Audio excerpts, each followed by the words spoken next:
On Canada's west coast, the Coast Guard answers over 3,000 calls for help per year. Most of those calls are routine, but when the ship's phone rang at 3 a.m. in the morning, the captain of the Coast Guard icebreaker, Sir Wilfrid Laurier, was called to the bridge immediately. There was nothing routine about a 1,000-foot container ship on fire.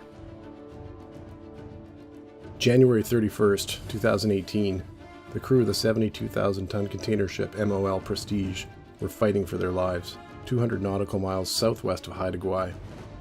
The Canadian Coast Guard ship was 300 miles away. She pulled up her anchor and sailed for the open ocean. Joint Rescue Coordination Center Victoria also tasked a search and rescue helicopter from Comox to respond to the stricken ship. In the initial hours of the response, rescuers were not aware of the deadly blaze that buckled the steel decks deep inside this ship.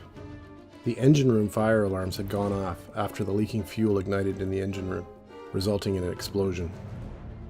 As firefighters fought the flames, the spewing fuel engulfed the engine room, and the resulting explosion trapped 3 of them behind the blaze. Flames blocked their route out, and their only escape was via the ship's elevator. All power had been cut to the elevator systems, and the switch to activate the power was behind the flames. The first officer walked through the fire and returned emergency power to the elevator. He was badly burned. Pulling their last breaths of air from the regulators, they entered the elevator, escaping up to the bridge. Their firefighting suits were still smoking when they rolled out onto the bridge deck. Once the crew was clear of the engine room, the captain released the deluge system and suppressed the fire.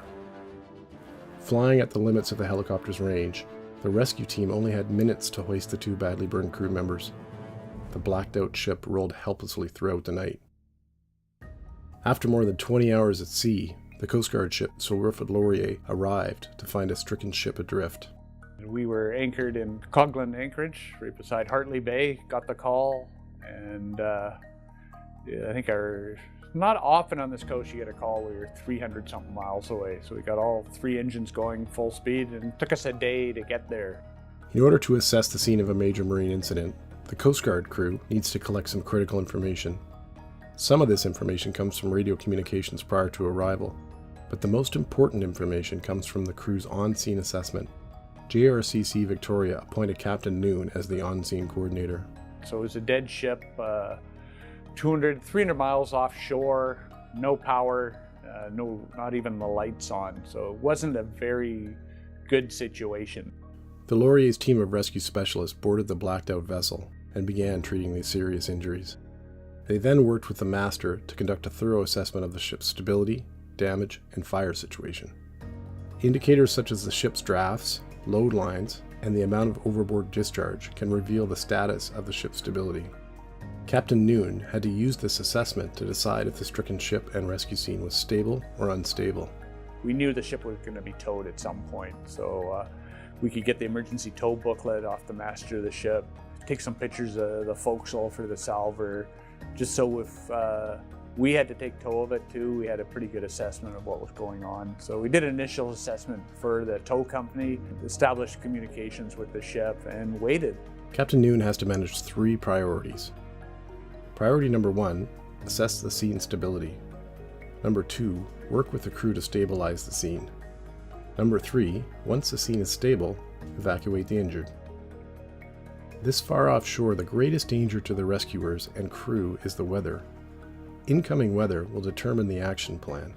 Completely lucky the weather was so good for that time of year. A week or 2 earlier, it was gale to storm force winds, seas 8 to 10 meters, and it would have been a completely different situation. Captain Noon works closely with JRCC Victoria and Coast Guard headquarters to arrange a tow. The tug Denise Foss headed out for the 500-mile journey from the Straits of Juan de Fuca. Some of these bigger salvage jobs are more planned. The same with towing jobs. You know what you have to do when you get there. This was a fire and a towing job, so there was the human element, the people hurt, how are they doing psychologically? Is the fire going to start again? Is the ship going to sink? And then we're going to tow it. So you have to see how many layers are thrown on it. After the Coast Guard rescue specialists dressed the burns of the 2 other firefighters, they set to secure the ship for the long tow home. The weather was closing in. With assistance from the Coast Guard crew, the Denise Foss took the MOL Prestige under tow.